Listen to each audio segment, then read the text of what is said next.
My girlfriend won $300,000 in the lottery. That night, she threw all my belongings out of our apartment. She even yelled at me saying that I was not worth the nail on her ex's toe. Seeing my girlfriend and her mother show their true colors, I grabbed my luggage and ran out. Because I had also won the lottery. Not much, just 70 million. I won, I whispered, looking at the numbers on the ticket in my hand, comparing them with the winning numbers. I checked them several times before I could believe it. The lottery ticket I bought on impulse had won 70 million. With trembling hands, I instinctively wanted to call my girlfriend and share this exciting news with her. I dialed her number, but no one answered for a long time. I could not wait any longer. I immediately packed my things and ran home, forgetting about the extra work. Who cares about that stupid job now? It was already past midnight, but I could not contain my excitement. For once I splurged on an Uber to get home. As soon as I opened the door, I called out enthusiastically, "Lil, now we can pay for your mom's treatment." I called twice, but no one answered. I assumed that Lily and her mother must have been asleep, since it was very late. I put my bag on the table and noticed that there were plates served and a half-drunk bottle of wine. I felt confused. Lily and her mother were usually very frugal. What special occasion were they celebrating? I casually opened the bedroom door. The scene before my eyes left me in shock. At that moment, Lily was lying naked in bed with a man on top of her. Their naked bodies were tightly pressed together, a sight that turned my stomach. Anger took over me. "Lily, what the hell are you doing while I am not at home?" Frightened by my shout, Lily hurried to wrap herself more with the blanket, her face full of panic as she tried to explain. "James, why did you come back? This is not what it seems." She stammered, unable to explain herself. The man next to her deliberately provoked me by putting his arm over her shoulder and saying, "Honey, tell him about our relationship." Lily instinctively wanted to explain to me. I rolled my eyes, grabbed her half-full wine glass from the nightstand, and threw it in her face. Lily looked at me with wide eyes as the wine dripped down her hair. The wine seemed to wake her up. The man next to her looked at me, and I immediately recognized him. It was none other than Jack, Lily's ex-boyfriend for whom she had always longed. She spoke with a sob in her voice. "Lily, why are you afraid of him? Hit him." Hearing him say that, Lily's sweet demeanor changed completely. She suddenly stood up and grabbed my arm, trying to push me to the ground, but she was not as strong as me. She only managed to make me take a few steps back. I stood there with a bitter feeling rising in my chest. Lily pulled at my clothes, pointing at me and yelling at me. "I am sick of you all these years. Who do you think you are? I do not want to pretend anymore. I won 300,000 in the lottery. I am a millionaire now. Get out of here. Do you think you are enough for me? If I had not seen that you were stupid and willing to work hard, earning money for me to spend, I would not have even touched you. You are not worth the nail on Jack's toe." After saying that, the man next to her leaned in and kissed her with his eyes full of arrogance. Hearing her words, I stood there stunned, unable to believe that those words came from the woman I had loved for 4 years. I was with Lily for 4 years, and she had always been good to me, sweet and attentive. In our 4 years of dating, she had never been irrational or caused drama. Our love life could be described as calm with a touch of sweetness. We were even planning to get married early next year, because I once thought that meeting Lily had been my blessing. I am an orphan. I grew up in foster homes, so I had always longed to have a family of my own. Lily's family did not have many resources either. Her father died when she was little, and her mother raised her alone. Last year, her mother was diagnosed with stage 2 gastric cancer. Faced with such expensive medical bills, I never thought of giving up on her or her mother. I paid the rent, I covered the household expenses, I worked 4 jobs a day just to support our small family. I even used all my savings for her mother's treatment. Now that she had won the lottery, the first thing she did was abandon me and go back to her ex. She even went to look for that ex-boyfriend who had left her before with bags full of purchases, just a few hours after winning the lottery this morning. Seeing it now, those 4 years between us were really a joke. I crouched on the floor laughing coldly. I silently touched the lottery ticket in my pocket and looked at her. "Your mother knows about you too." I still had a spark of hope that someone would speak up for me. Lily's mother had always been good to me. She always said that she treated me like a son. I looked at Lily only to see her nod. "My mom knows. She was the one who told me to break up with you as soon as possible." I laughed bitterly. The familiar voice of Lily's mother was heard from the living room. What is all this fuss in the middle of the night? You cannot let people sleep. Lily's mother had just woken up, probably from the noise. Now she looked radiant, without any trace of illness. She looked at me on the floor with a contempt in her eyes that I had never seen before. Mrs. Sand waved her hand. Hurry up and get this jinx out of here. You cannot let people sleep at night. Mrs. Shang looked at me with disdain. Her eyes almost rolled back in her head. James, do not blame your aunt for being heartless. Look at your face and your fate. You already caused the death of your parents. Now you plan to curse my daughter and me too. It is because of your bad luck that I got cancer. Get out of here now. Your bad luck. She kept cursing. You are a jinx. You look poor. I am afraid you cannot give my daughter a good life in the future. Jack is much better. I looked at the mother and daughter in front of me, feeling them completely unknown. It was as if the two people who had been good to me and treated me like family had never existed. So, money has that much power. With $300,000 they can take off their masks and show their true faces. Since they all stopped pretending, I will stop pretending too. I wave my hand. Then, I will be direct too. Just so you know, I also won the lottery. 70 million. Upon hearing what I said, the three people in front of me showed disbelief on their faces. They suddenly burst into laughter as if they had heard a ridiculous joke. Lily patted me and said, James, have you gone crazy? Do you think everyone is as lucky as me? 70 million. You could not even win 7. Do not think that by lying you will get me back. Even if you won 700 million, I would not want you. Although the watch was not worth much, maybe $2,000, I did not plan to leave anything of mine for them. Seeing me taking my things, Mrs. Shang got nervous. Thief, are you stealing from our house? I looked around the 40-square-meter apartment. My things were not worth much. For the last 2 years, to pay for her mother's treatment and to have a small home for us, I had lived with just enough to save money. The clothes I bought for myself were of the worst quality compared to everything I did for Lily and her mother. The only valuable thing I had was that watch, and still she accused me of being a thief. Thinking about it, I was really stupid and ridiculous back then, wanting to be good to people like them. I shook my head, feeling disgusted just thinking about saying one more word to them. I held back the disgust in my chest, but Mrs. Shang kept nagging. You cannot take a single grain of rice from our house. Leave that bag. Who knows if you are stealing something? Saying that, Mrs. Shang tried to snatch the bag from me like a market vendor. I laughed coldly. I went to the kitchen and took a knife just so they would stop coming near me. Holding the fish, I suddenly advanced and slapped Mrs. Sand in the face with it. Her mouth immediately swelled up. She covered her mouth and screamed. Jack came over to stop me, and I gave him another slap with the fish in my face, making the flesh on his cheeks tremble. With the butterfish still in my hand, I thought that no one should be spared.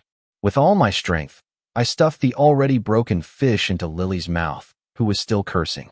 She suddenly swallowed a piece of raw fish. Her face turned blue. She bent over at the waist and vomited. The three of them were furious with me. I pursed my lips, and with the knife in my hand I pointed it at them. Let us see who dares to touch my things. Do not provoke me. You want to make a scene? Let us see who loses their patience first. Once I started acting crazy, they did not dare to do anything to me. They could only back away reluctantly. The three of them stood to one side, not daring to stop me as I walked out aggressively. Upon leaving the house, I called the landlord. I am not renewing the contract. Ask Lily to pay the rent for the first half of the year. That is all. I took the medical bill out of my bag, tore it into pieces, and threw it in the trash can. Let us see. Luckily, I had not paid Mrs. Shang's medical expenses for the last 6 months. Let those bastards pay for them themselves. I kept all the records of previous transfers and payments. I am going to get everything back, even if I have to go to court. What is mine?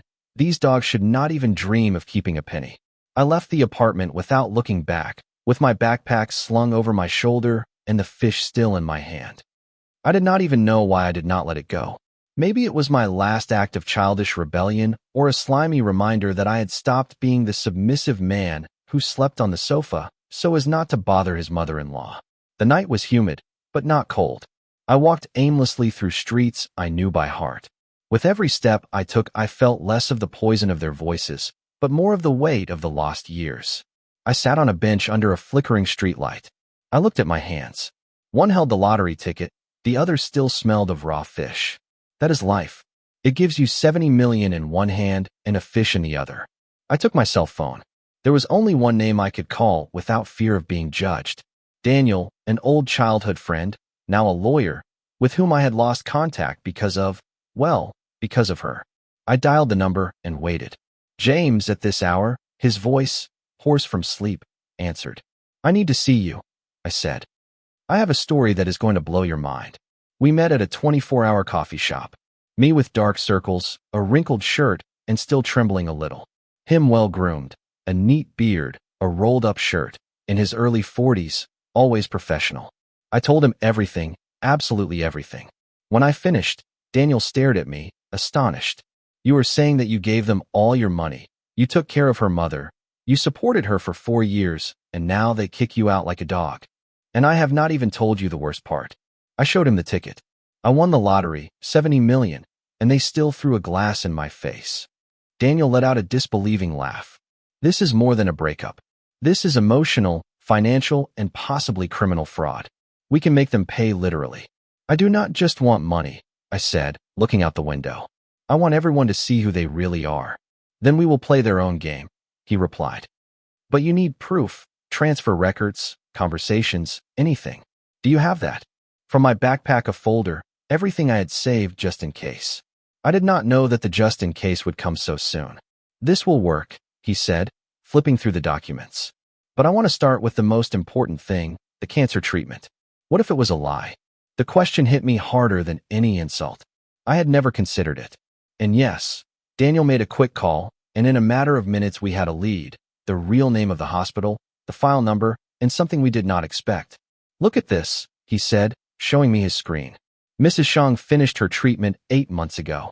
She has not been back since, and the diagnosis, the cancer, was severe gastritis.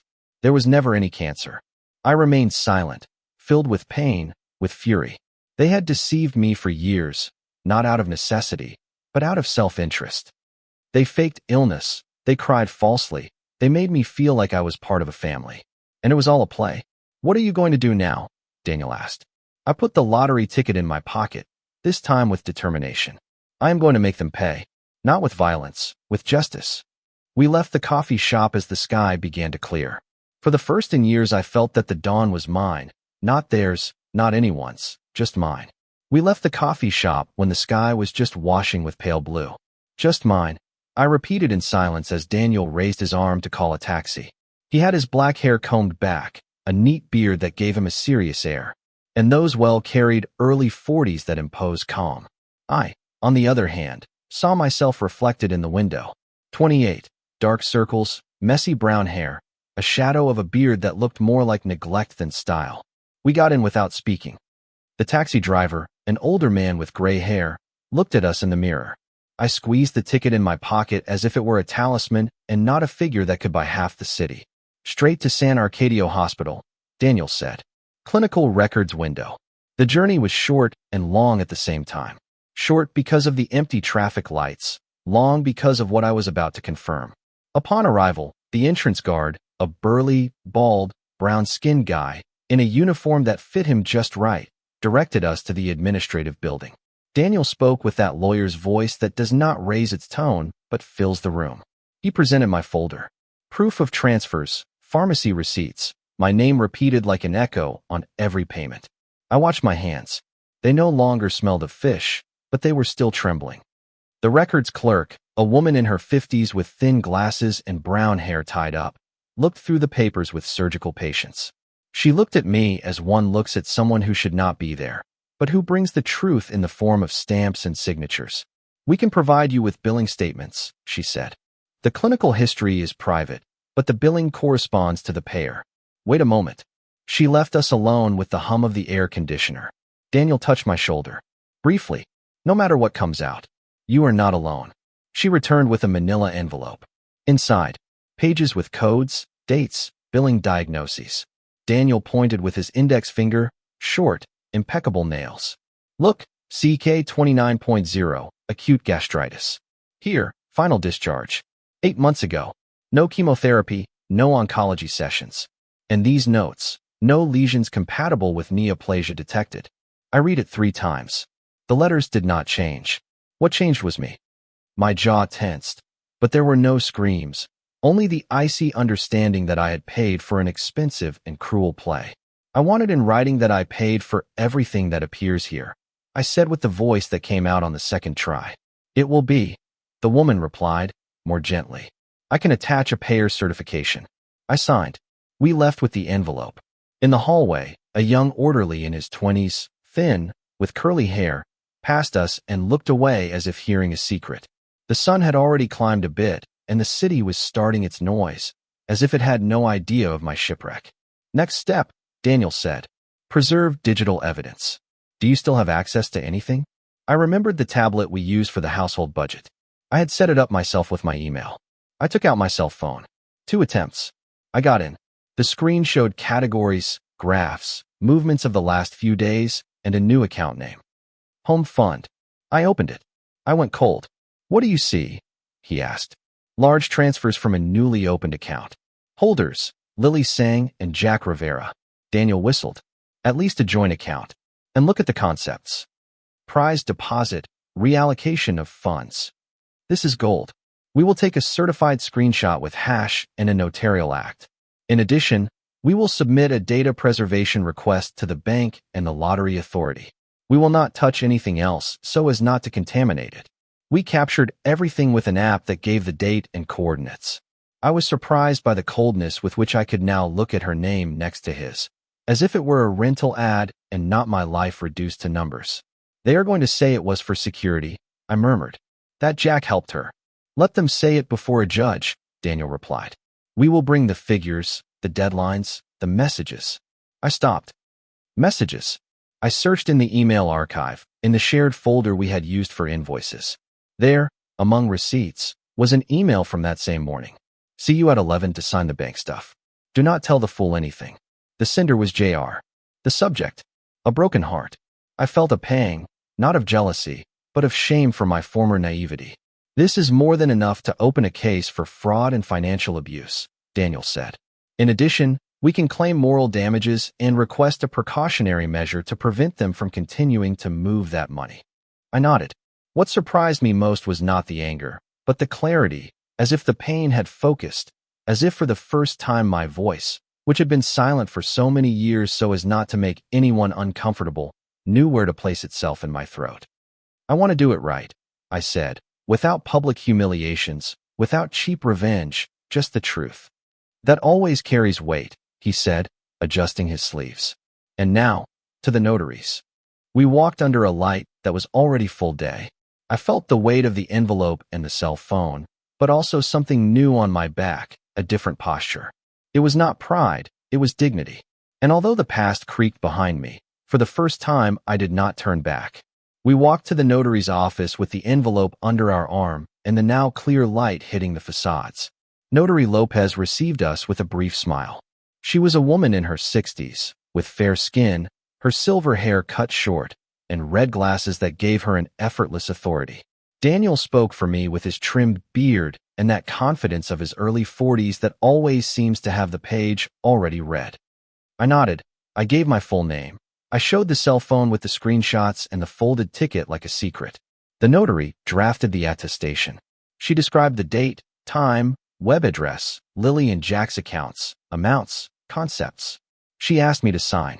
My hand trembled slightly, but I put my signature as one who drives a stake so as not to fly away.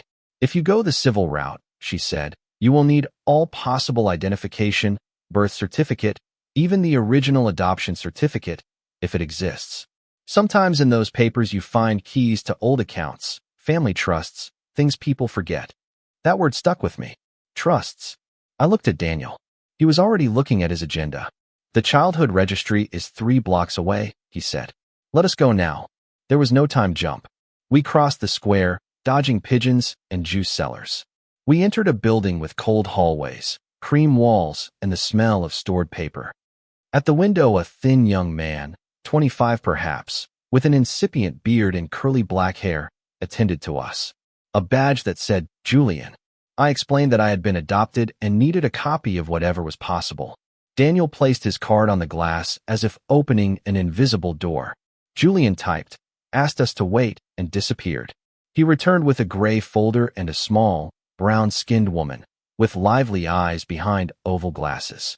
She would be over 70, with her white hair tied up in a firm bun. "Marta," said her badge. She examined me with a care that was not uncomfortable, as if looking for a resemblance in her memory. "We have had moves, renovations, losses," she said. "But there is something in your name. Well, in your name back then." She opened the folder.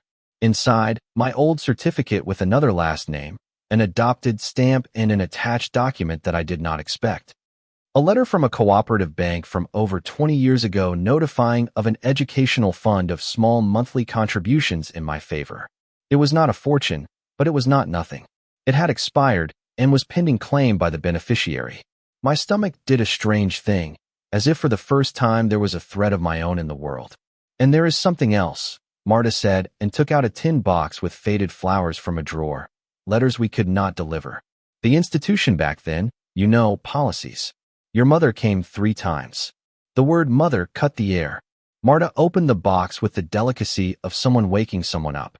Inside were addressed envelopes with a name, Elena. The first paper smelled of being stored and of dried ink. "Son," it began. It did not say my name because they had not given it to me yet.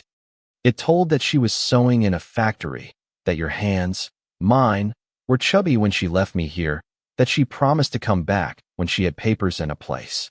There was another from a year later. It came from a clinic. It said she was tired and asked that if one day I read that, I would know that she had looked for me. The third was brief. I did everything I could. At the end, a crossed-out phone number and a trembling signature. "She tried to get you back," Marta said. "They did not let her. She died shortly after." The father was listed as unknown in the records, although here there is a note from a certain role who asked once and did not come back. I leaned on the edge of the counter. I did not cry. I could not. It was more like a warm wave that rose to my chest and went down my arms as if the letters were making my muscles from the inside. Daniel touched my shoulder with discreet, present fingers. "Can I?" I asked. "They are yours," Marta said. "I will also give you a certification of the educational fund. The bank usually responds if there is documentation." Julian printed, stapled, stamped. His young hands moved with a care that I appreciated. I saw myself reflected in the glass. 28, messy brown hair. Dark circles less cruel than this morning. A short beard that finally looked like a decision. I put the tin box in my backpack along with the folder and the envelope from the notary. I squeezed the ticket with the other hand, not for the money, but because I now understood something. I was not alone. Someone, before all of them, had put a coin every month in my name. Someone wrote "son" on a piece of paper and left it waiting for me. "Thank you," I told Marta. She smiled with her mouth and her eyes, like those who have already seen returns and goodbyes. We went out into the hallway with the yellow light and the murmur of other people waiting for their own pasts. Daniel took a deep breath. "Today you won something more difficult than a trial," he said. "You won a story." I nodded. Outside, the city continued with its noise, but now it sounded in time, as if for the first time I was walking within a beat that carried my old and new names together. The envelope from the notary, the folder from the hospital, and the tin box with the letters weighed like bricks inside my backpack, but it was a different weight. It did not sink me, it affirmed me. We walked with Daniel to his office. The building was on a central corner, with a gray facade and 18 large windows. The receptionist, a young man with straight hair and a cheap suit, greeted us with an almost nervous formality upon seeing Daniel arrive with a confident step, a white shirt, and a perfectly trimmed beard. I, on the other hand, still looked like a storm survivor, a wrinkled shirt, stained pants, and red eyes from not sleeping. In the meeting room, Daniel spread the documents out on the dark wood table, turned on the lamp, rolled up his sleeves, and began to arrange each piece with surgical precision. "Here is the key," he said. "We have 3 fronts: financial fraud for the false treatment, abuse of trust for the transfers, and misappropriation with that joint account. And if we add the moral damages, the case is complete." I stared at the papers. It was not just about money.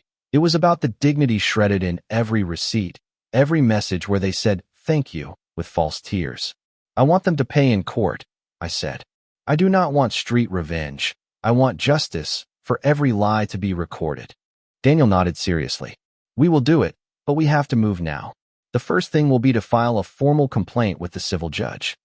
We will also request precautionary measures to freeze the funds in that joint account, and in parallel, we will prepare the lawsuit for damages. The secretary, a woman in her 30s with her black hair tied up in a braid, took quick notes. She had that cold efficiency of someone who turns indignation into legal paragraphs. When we finished signing powers of attorney, Daniel suggested something unexpected. Could you tell your story on an anonymous blog? He said. Not to defame, but to create social support. The judges, even if they do not admit it, feel the weight of public opinion. But it has to be narrated carefully, without names, without insults, just the facts. I did not know if I wanted to relive it word for word, but something inside me felt the need. I had carried it alone for years. Now was the time to speak, even if it was behind a pseudonym. That night in Daniel's apartment that he lent me for a few days, sober, with shelves full of law books and a coffee maker always on, I opened my old laptop. I titled the blog Chronicle of a Silent Deceit. I wrote, For 4 years I believed in a family that never existed. I worked 4 jobs, I paid for false treatments. And while I was doing it, they were preparing a blow against me. This is my story, and I let it all out. No insults, just facts, transfers, schedules, lies, word after word, like someone bleeding in ink. I published it. I closed the screen. I did not expect anything, just the relief of not carrying it anymore. The next morning, Daniel entered the living room with his cell phone in his hand and a contained smile. Do you know how many visits you have in 12 hours? I shrugged. 25,000, and comments from people who say they have been through the same thing. They feel reflected. This is going to explode. I put my hand to my face. I did not want fame, but I did not want silence either. Maybe for the first time my pain served as a mirror to others. At that moment I received an email from a journalist. I have read your blog. I know who you are. I want to interview you. My heart skipped a beat. Daniel read the message over my shoulder. It is inevitable, but now you are in a different position. They can no longer hide. What is left is to move forward step by step. I looked out the window. The city was bustling as always, indifferent and noisy, but I was no longer the same man who had entered that apartment with wine on his face and a broken heart. Now I had a cause, an ally, and something that not even the 70 million could buy. A voice. I kept looking out the office window, with the city burning in horns and the warm glass against my forehead when my stomach asked for coffee. I went down to the street with my backpack on my shoulder. 28 years old, messy brown hair, a short beard of abandonment, and that tiredness that was finally starting to let go of me. I walked without a plan to a corner place with a green awning. Esperanza. The name seemed like a private joke of fate. Inside it smelled of freshly baked bread and ground coffee. The light entered obliquely and raised golden dust in the air. Behind the counter, a woman was cleaning cups with a white cloth. She would be just over 30, with soft brown skin, large honey-colored eyes, her black hair gathered in a braid that fell to her shoulder, and a mustard-colored scarf on her head. No ostentatious makeup, just a freckle on her left cheekbone and a discreet smile that was more of a rest than a greeting. Good morning, she said. Strong coffee or very strong? The one that wakes me up without insulting me, I replied. I heard myself make a joke and was surprised that I could. Then, a double without speeches, she smiled. I am Sophia. James, I said, and my name sounded less broken. While she was preparing the espresso, a young man passed behind her with a tray, thin, about 22, with light brown hair a little long, large headphones around his neck, a blue t-shirt. He had a careful gait and a clean gaze that held mine for a second and then went to the floor with shyness. My brother Nico, Sophia said without lowering her voice. If you need anything, he is my right hand, sometimes my left hand too. Hello, Nico, I greeted. He raised his hand and showed me the tray as if it were a trophy. I sat by the window. The espresso arrived with a glass of water and a warm croissant. Because yes, my hands were still shaking a little. Sophia saw it and put down the cloth. If you are shaking from coffee, it will pass. If you are shaking for other things, it will pass too, she said, leaning her elbows on the counter. Bad night. The worst and the best, I replied. I lost a family that was not one, and I found, I do not know if the word is justice, but it's shadow. The shadow is refreshing, she said. I had mine years ago, A joint business with someone who swore to love me and ended up taking the cash box and my patience. I was left with debts, with Nico, and with this empty place. I learned to bake so as not to break. I listened to her without hurry. I felt an invisible string tighten between what had been and what could be. And now, I asked. Now I open at 6. I close when Nico yawns for the third time, and if the bread comes out crooked, I call it artisanal. She laughed with a gesture that lit up her eyes. I do not have time for people who ask for a discount on affection. I understand you, I said. I also gave a lot of affection. Nico appeared with a cloth and began to stabilize a wobbly table. He made an effort. He huffed. He looked at me asking for help. Without words, I crouched down with him. Between the two of us, we wedged a folded napkin under the rebellious leg. It was firm. Nico fist bumped me proudly. Team, he said with a clear voice and went on his way. Sophia watched us with something like an old relief. Thank you. Sometimes I forget to ask for help, she said. I guess not only with tables. I did not tell her about the money. It was not the place or the time, and I liked that she looked at me without seeing numbers. I ordered another coffee. We talked about small things. The flour that had gone up in price, the customer who always comes with a dog and thinks she is invisible, the neighbor who leaves anonymous notes that are not anonymous. I laughed for the first time without it hurting. She told me that Nico likes electronic music and putting together puzzles, that his father left early and his mother aged suddenly, that he started the coffee shop with borrowed tables and chairs rescued from a school. And what do you do? She asked at last. I learned to say enough, I replied, and to write. I started a blog. It is weird. People are reading it. Then write, she said. Bread and ink are alike. You need them and you wait. I saved her phrase as one who saves a valuable coin. When I got up to leave, Sophia handed me a paper bag for later, country bread. If you do not like it, pretend. I do not know how to pretend anymore, I said. And she tilted her head, serious and sweet at the same time. As I was leaving, Nico made a gesture with his headphones, as if lending me a song I did not know yet. The green awning moved with the breeze. Esperanza. I thought. Maybe it was not a joke, maybe it was a name. The following weeks were a mix of calm and vertigo. In the mornings I would take refuge in Sophia's coffee shop. I would write new blog entries amidst the smell of hot bread and the murmur of Nico putting together puzzles at the back table. In the afternoons, I would accompany Daniel to the courthouse to prepare the lawsuit. Everything flowed like a taut rope that sooner or later had to break. The day of the first civil hearing dawned gray. I wore a blue shirt that Daniel had lent me, too ironed for my usual style. In front of the mirror, I saw a more upright man, with a trimmed beard and still marked dark circles, but with firm shoulders. I was not the same man who had been thrown out of an apartment with insults. The courtroom was full. Wooden benches, slowly rotating fans, anxious murmurs. Lily entered first with a red dress that screamed confidence, her dyed blonde hair perfectly straightened, her lips painted an aggressive carmine.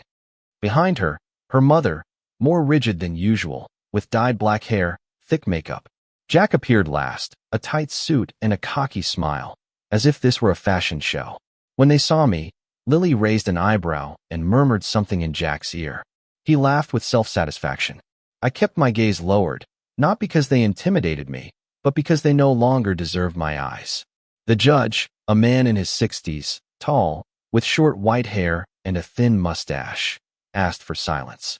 Daniel presented the documents, hospital receipts, certified invoices, the notarial attestation of the joint account. His voice was clear, measured, every word carried weight. On the other side, Lily's lawyer tried to smile and talk about domestic confusion, about voluntary donations out of affection. The judge interrupted her several times. Explain why, Mr. James covered non-existent medical expenses, he said in a dry tone, showing the gastritis codes instead of cancer. Why was chemotherapy mentioned? Why were altered invoices presented? Lily began to cry silently, as she had practiced so many times. With me. Her mother took her hand to reinforce the scene. Jack, on the other hand, crossed his arms haughtily, without a shred of shame. Daniel then asked to project the emails and screenshots of the joint account. On the screen appeared the message, "Do not tell the fool anything." A murmur ran through the room. I felt my ears burn, not with humiliation, but with confirmation. No one could deny it anymore. Their lawyer stammered, tried to argue that Jack was only helping to manage the prize. The judge banged the gavel. Helping is not hiding, and hiding is not love. Lily's eyes filled with panic, no longer with useful tears. Jack for the first time moved restlessly in his seat. It was then that Daniel handed over an additional document, a request to the bank to freeze the funds in the joint account. The judge accepted it immediately as a precautionary measure. Jack's expression transformed into contained rage. He clenched his fists. I saw him from my bench, breathing deeply, as one who watches an actor forget his lines. At the end of the session, the judge ordered a new hearing with more evidence. No one had won yet, but the room no longer smelled of my defeat. As we were leaving, Daniel patted my back. This is the beginning. Justice does not run, it walks, but when it arrives, it steps hard. Outside, the press was waiting. Microphones, cameras, flashes. A young journalist, with short hair, a beige jacket, threw the question I had been dreading. You are the author of the blog Chronicle of a Silent Deceit. I felt a lump in my throat. I looked at Daniel. He made a slight gesture. The decision was mine. I remembered Sophia's voice that morning. Bread and ink are alike. You need them and you wait. I was not ready to reveal it. No, not yet. What I can say is that I do not want revenge. I want justice, I replied. Everything else will be decided by the judges. The journalist noted, disappointed and curious at the same time. I walked through the flashes with my backpack on my shoulder. Lily shouted at me from behind with a broken voice. You were never enough, James. I did not stop. For the first time, her voice sounded distant to me, like an echo in a tunnel that no longer belonged to me. I left the courthouse with the flashes still chasing me and Lily's voice bouncing down the stairs like a lost ball. I did not stop. As I turned the corner, the wind cleared my face. Daniel walked beside me, serious, with his perfectly trimmed beard and the stride of someone who is already thinking about the next brief. I adjusted my backpack and continued walking down the avenue. A young photographer, in his 20s, with curly hair and a huge camera, crossed in front of me and took another picture. He asked me to look here. I did not look. I did not need any more mirrors. That same afternoon, my phone exploded. The blog had gone from a murmur to a siren. Hundreds of thousands of reads, testimonies from strangers, private messages from people calling me brave, as if I had planned something more than just surviving. Among the emails, one with the subject in capital letters, Offer, Publisher. I opened it carefully. A certain Martina Valdez, an editor in her late 40s, with short curly hair, thick glasses, invited me for a coffee. She said my voice was necessary. It was the first time that word did not sound empty to me. We met in a bar with brick walls. She arrived in a navy blue coat, a notebook full of post-it notes, and a pen that clicked every time she smiled. She told me about a possible book, about a generous advance, about presentations. I listened to her without getting dizzy. When she finished, I took a deep breath. If I do it, half of the advance will go to a fund for victims of emotional and financial abuse, I said, and the rest managed with transparency. I do not want to become a spectacle. Martina looked at me over her glasses, assessing if I was serious. This is the first time someone brings a plan like this to the first meeting. I like it, she replied. The book will not be revenge, it will be a map. We agreed on a draft, and I left with a contract to review with Daniel. I walked to Esperanza. Sophia saw me enter, raised her hand with flour on her fingers, and pointed me to a table by the window. She had her black hair in a braid, her mustard-colored scarf twisted, and a tired spark in her honey-colored eyes. She served me a coffee without asking. Today you smell of the big world, she said, smiling sideways. The world is noisy, I replied, but the noise eventually gets tired too. Nico passed behind with a tray and winked at me. Headphones around his neck, light brown hair, messy, the thinness of someone who is always on the move. He stood by my side for a second. I saw your face on TV. Do not worry. The croissant does not go up in price because of that, he said very seriously and left. The three of us laughed. In the afternoon, Daniel called me to his office. His brow was furrowed, his sleeves rolled up, and his tone was of difficult news. The bank responded. He said, we froze the joint account. Yes, but before the freeze, Jack moved almost all the money to another entity in the name of a front company. The order came hours late. The remainder was frozen, but the bulk of it evaporated. I stared at a point on the wall. It was not defeat. It was another layer of their trick. Can we trace it? I have already requested collaboration from the financial unit. There are transfers to a foreign platform, crypto, probably. We have also issued a location order. If he flees, it will be complicated for him. I did not say I saw it coming. I said, let it be complicated for him. That night the networks were filled with headlines. Lily and her mother were harassed as they left their building by cameras and questions they did not know how to answer. The landlord, a bald man with a thick mustache and a worn shirt, notified them of eviction for non-payment. A neighborhood grocer posted that they had owed him for months. The image of both of them, once so confident, shrank on screens that do not forgive. I did not celebrate. I observed. The ruin of others did not give me pleasure, it gave me context. The next day, another call. A journalist with a deep, slow voice, Adriana Soria, in her late 50s, with short gray hair, asked me for a long interview, without sensationalism. I accepted on one condition: veiled names, exact dates, documents on screen. The recording was done in a sober studio, soft lights, water, and heavy glasses. I told my story in the first person without embellishments. We showed the hospital letter, the screenshots with hash, the notarial act. Adriana did not force headlines. She let me finish my sentence. As we said goodbye, she shook my hand with that silent strength of someone who has seen too many masks. We are not courts, she said. But clarity is also a public service. While the program was airing, Daniel's phone vibrated nonstop. Cross lawsuits, letters of demand, attempts at confidential settlements that we rejected. At the end of the day, an official email. Jack has not been seen at his home. Neighbors described a man in his 30s, with a sparse beard, black hair with gel, leaving with 2 dark suitcases in the early morning. At the reception, a camera caught him looking around with that wounded smirk of self-satisfaction. Fleeing is also a form of confession. I went back to the coffee shop. Sophia was closing, tired. Her apron stained with flour. She offered me a still warm piece of bread. We sat in the sweet gloom of the empty place. Today I saw you speak without trembling, she said. That weighs more than any trending topic. Today I understood that fame is foam and that ruin is a mirror, I replied. I do not want foam, I want water. She nodded. We sat in silence. Outside, the city was turning off in parts, like a board that someone is patiently arranging. Inside, the bread crunched. For the first time in months, I was hungry without fear. The trial proceeded like a slow river, but every day that passed I found myself more at Sophia's coffee shop. The place had become my refuge, not for the coffee or the bread, although both were perfect, but for the calm that emanated from her. I, who had spent years in a home full of screams and loaded silences, was beginning to understand what peace sounded like.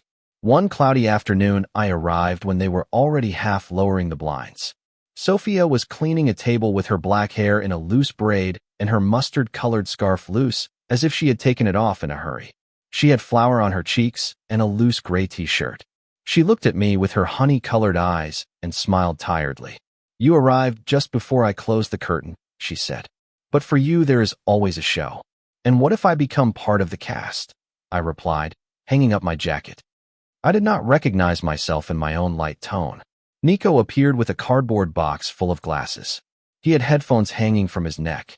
The music escaped in an electronic pulse. He greeted me with his hand and sat on the floor to arrange the box. I helped him without thinking. When we finished, he gave me a gentle bump with his shoulder, like a confident younger brother. You fit in here, he said naturally.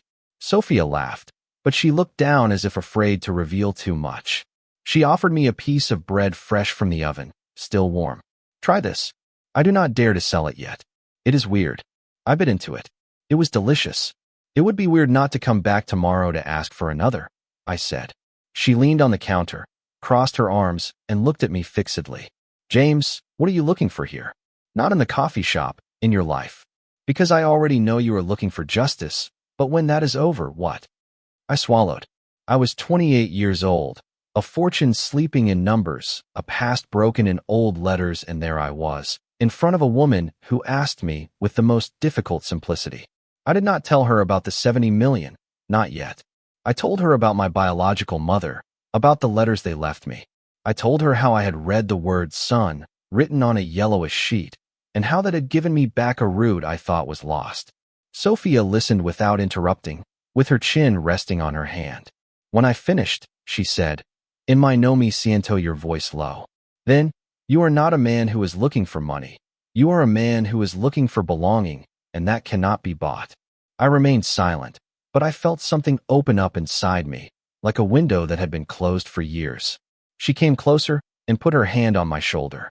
"Here you do not have to prove anything, neither with numbers nor with sacrifices. If you want to come, you come. If you want to talk, you talk. And if you want to be silent, that is fine too." At that moment, Nico raised his head and looked at us. He smiled as if he understood more than he let on and put his headphones on again. That night, I helped close the place. We put away chairs, we lowered the blinds, we turned off the lights. When we went out, the street was empty, lit by orange streetlights. The three of us walked to the bus stop. Nico got on first, waving his hand. Sophia and I were left alone on the sidewalk. The air smelled of rain. "Thank you for today," she told me. "Thank you for letting me be here," I replied. We looked at each other without urgency. There was no kiss or promise, just a comfortable silence, the most valuable of all. And I understood that true love does not begin with fireworks, but with the quiet certainty that someone looks at you and does not ask for explanations.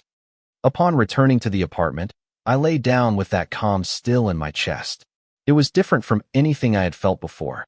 With Lily, it was always tension, pleasing, giving in, working. With Sophia, it was simply being.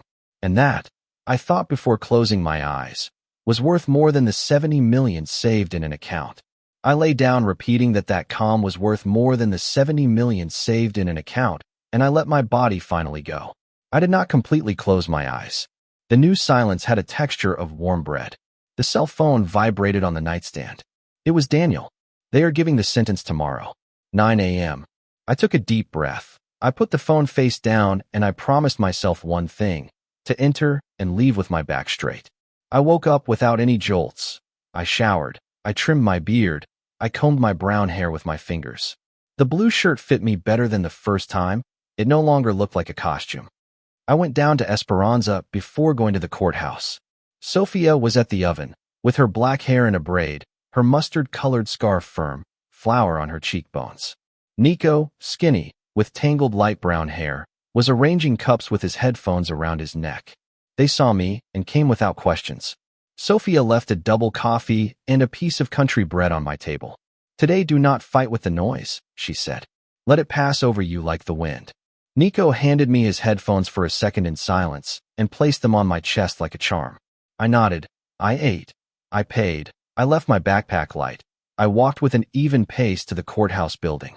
Daniel was waiting for me at the door. Impeccable. Early 40s. Perfectly trimmed beard, gray suit, attentive eyes.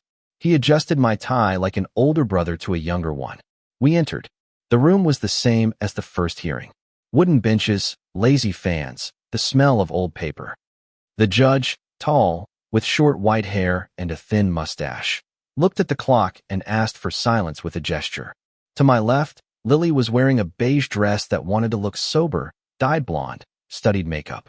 Her mother, more rigid than ever, with dyed black hair, pursed lips. Jack's seat was empty. Again the judge spoke without theatrics, with a voice that did not seek headlines, but order. He gave a summary of the facts.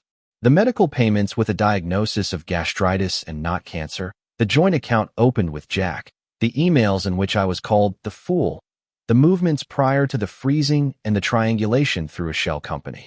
Daniel next to me was not breathing, or at least I did not hear him. I was breathing and more evenly.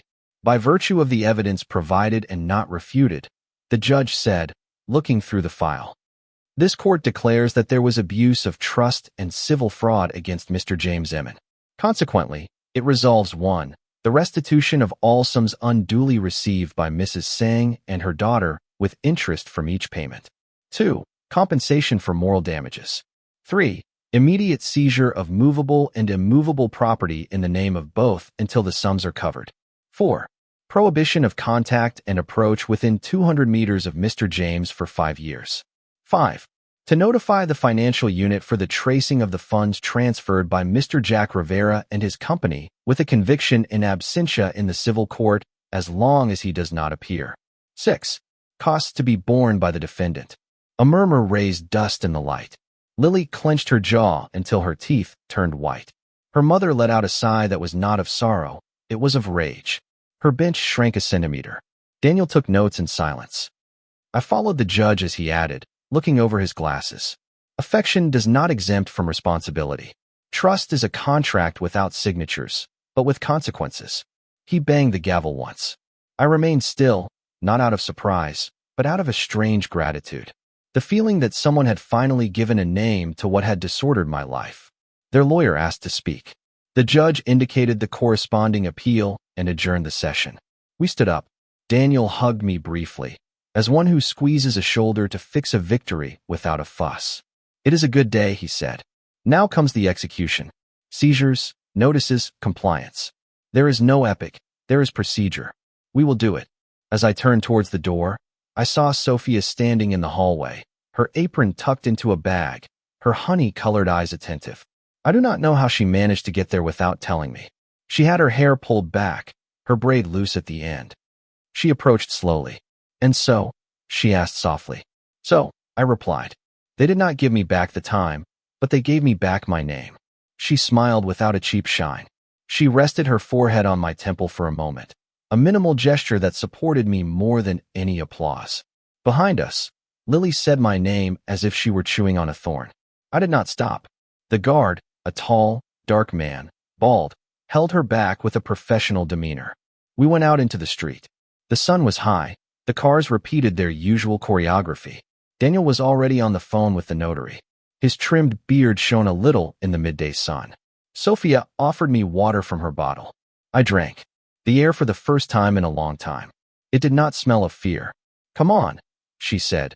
Today's bread turned out better than yesterday's. I followed her slowly, in no hurry to arrive and in no hurry to leave. Each step, a brick back home.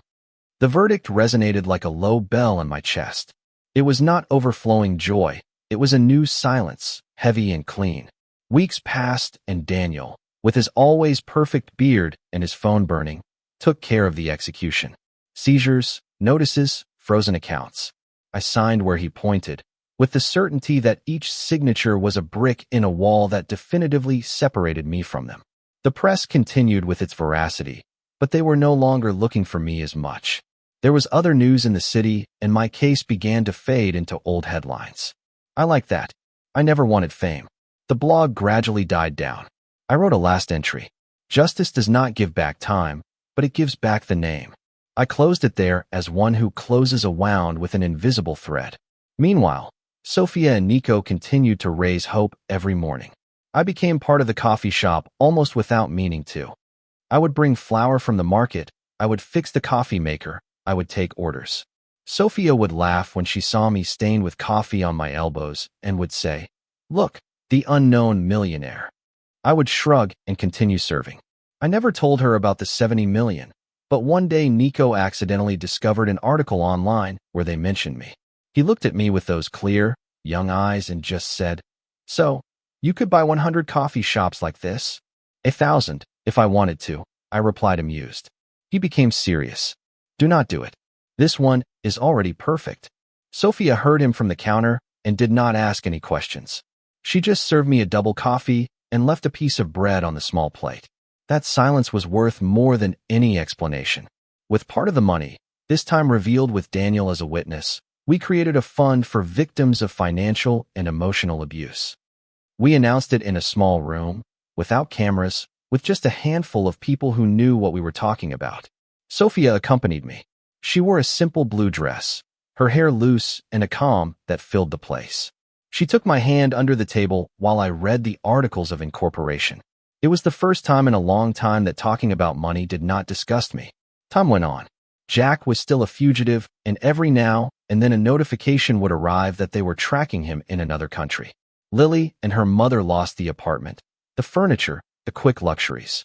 I saw them once in a sensationalist note arguing in the middle of the street. I did not feel revenge or compassion, only distance. as if they were characters in a book that I had already finished. The coffee shop grew. Sophia bought new tables. Nico painted the walls with a mural of bright colors, full of shapes that looked like wings. One afternoon, after closing, I stayed with Sophia in the gloom of the place. The smell of bread still lingered. She looked at me with her hands on her waist, stained with flour. "What are you looking for now, James?" she asked. I looked at her in silence. She was in her early 30s, with honey-colored eyes, tired and beautiful, a loose braid that escaped from her shoulder. And I understood that the question already had an answer. I am not looking. I have already found it.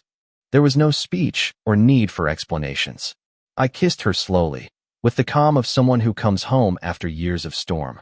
She rested her forehead on my cheek and smiled. Months later, in a discreet ceremony, we signed papers in front of a justice of the peace. There were no expensive flowers or flashes, just Nico with a crooked tie, Daniel as a witness, and a handful of new friends we made along the way. Sophia wore a simple white dress. I wore a rented suit. We looked at each other, and we knew that that signature was not a contract. It was an agreement of shared silence. A silence that, unlike the ones that had crushed me before, supported me. Days later, I returned to the orphanage where I grew up. I made an anonymous donation along with the tin box that Marta had returned to me. I asked for it to be kept in the library so that some curious child might find it one day. I stayed in the empty yard listening to laughter in the distance. I touched the lottery ticket in my pocket one last time and put it in a drawer at home. It no longer defined me. That night at the coffee shop, Sophia and I sat by the window. Outside, the city breathed. Inside, it smelled of freshly baked bread and coffee. We did not talk. There was no need. We sat in silence, and I understood that those silences, the good ones, were worth more than the 70 million that had once changed my life.